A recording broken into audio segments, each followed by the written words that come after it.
안녕하세요. 오늘 말씀을 함께 나눌 주한을 전도사입니다. 혹시 여러분 중에 정말 급한 상황에서 누군가에게 도움을 요청했는데 아무 대답이 없어서 답답했던 경험이 있나요?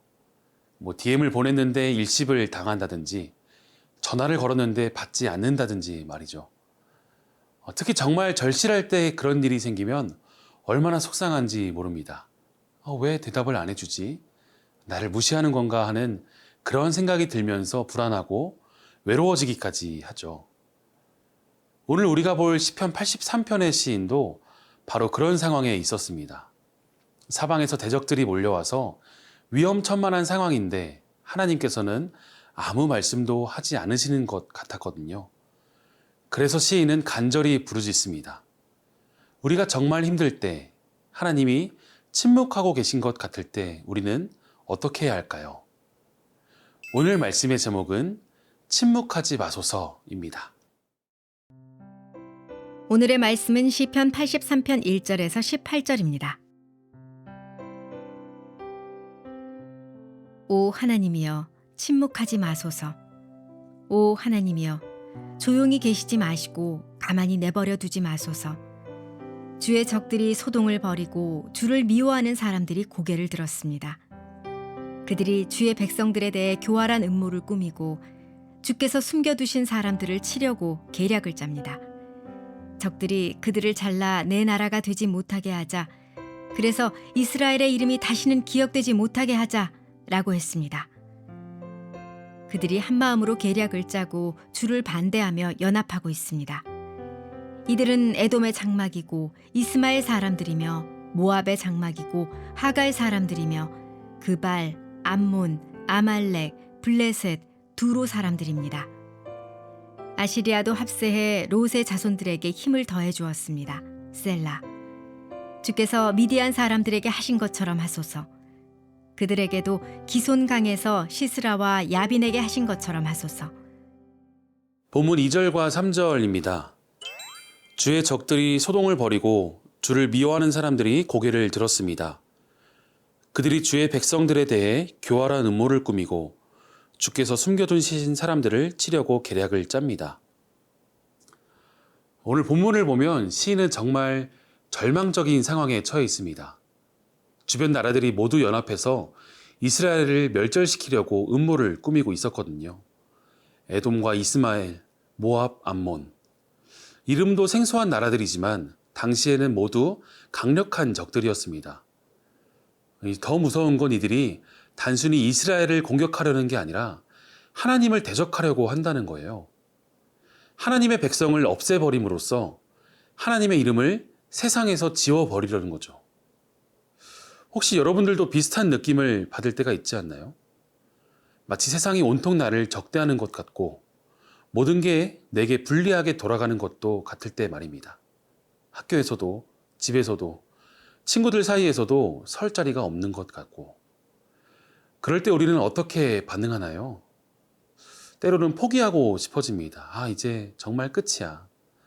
나는 정말 안 되는 사람이야 하면서 말이죠. 하지만 시인은 다르게 반응했습니다. 아무것도 할 수 없는 상황에서 포기하지 않고 하나님께 매달렸습니다.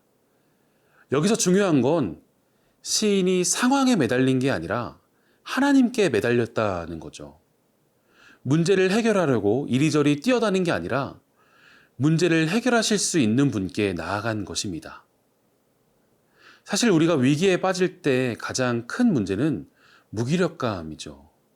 아무것도 할 수 없어 라는 생각에 사로잡히고는 합니다. 하지만 그건 사실이 아니죠. 우리에게는 할 수 있는 일이 있어요. 바로 힘을 빼고 기도하는 것입니다. 기도가 뭔가 소극적이고 나약한 것처럼 보일 수도 있습니다. 하지만 기도는 전능하신 하나님의 능력에 우리를 연결시키는 가장 강력한 무기입니다. 어떤 이들은 이렇게 말합니다. 기도는 언뜻 보면 좁은 길처럼 보이나 자세히 보면 넓은 길이다. 여러분, 내 능력을 의지하며 아둥바둥 애쓰시겠습니까?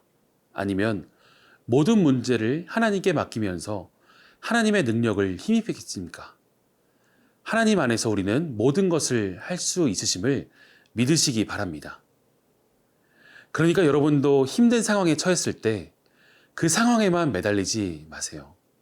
포기하지 말고 하나님께 매달리시기 바랍니다. 간절히 기도하시기 바랍니다. 그것이 바로 위기를 극복하는 첫 번째 단계입니다.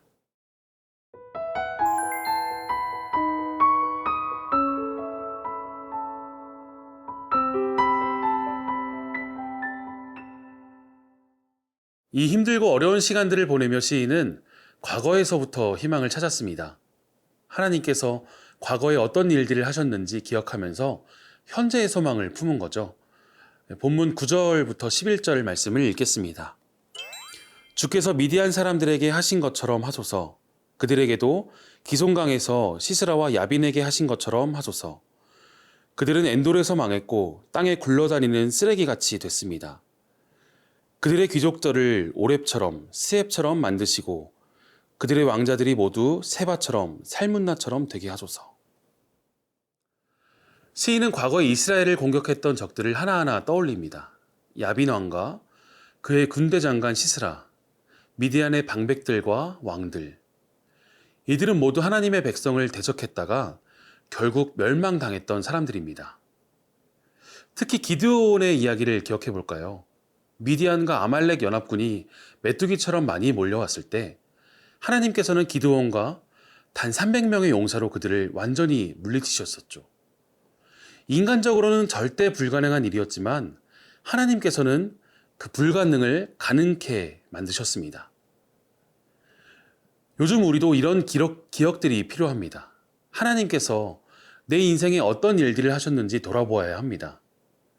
생각해 보세요. 지금까지 여러분들이 겪었던 어려움들, 그때는 정말 끝인 줄 알았던 일들이 어떻게 해결됐나요?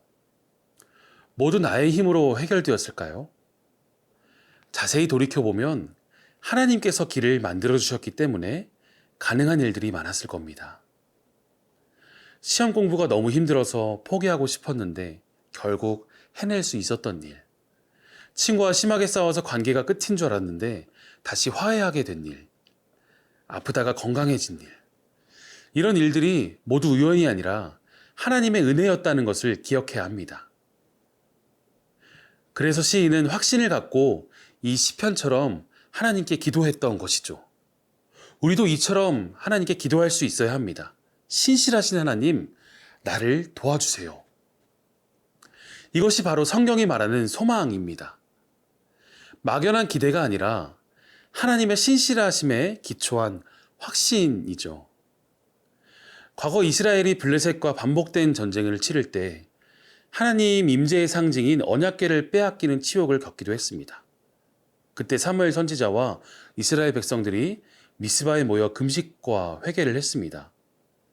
그리고 다시 블레셋이 침략했을 때 이번엔 하나님께서 지키시고 이스라엘이 승리하게 하신 일이 있었습니다. 사무엘이 이 승리를 기념하기 위해서 돌을 세우고 에벤에셀이라는 이름을 붙이게 되죠. 여러분, 에벤에셀의 하나님을 믿으시기 바랍니다. 하나님의 도우심을 기억하고 기념하는 그 에벤에셀처럼 우리 삶을 이끄시고 붙드시는 그 하나님의 소망을 늘 간직하시길 바랍니다. 여러분도 지금 어떤 어려움을 겪고 있다면 하나님의 과거의 은혜들을 기억해 보시기 바랍니다. 감사 일기를 써보는 것도 좋을 것 같고요. 가족이나 친구들과 함께 나누는 것도 좋을 것 같습니다. 그리고 기대하시기 바랍니다. 선하신 하나님께서 이번에도 반드시 길을 만들어 주실 것입니다. 지금은 침묵하고 계신 것 같아도 하나님은 가장 좋은 때에 가장 좋은 방법으로 응답해 주실 것입니다.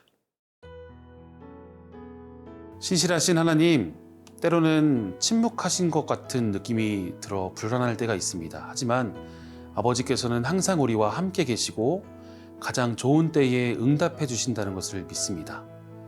포기하지 않고 아버지께 매달리며 아버지의 선하신 역사를 기대하는 하루가 되게 도와주시옵소서. 예수님의 이름으로 기도합니다. 아멘.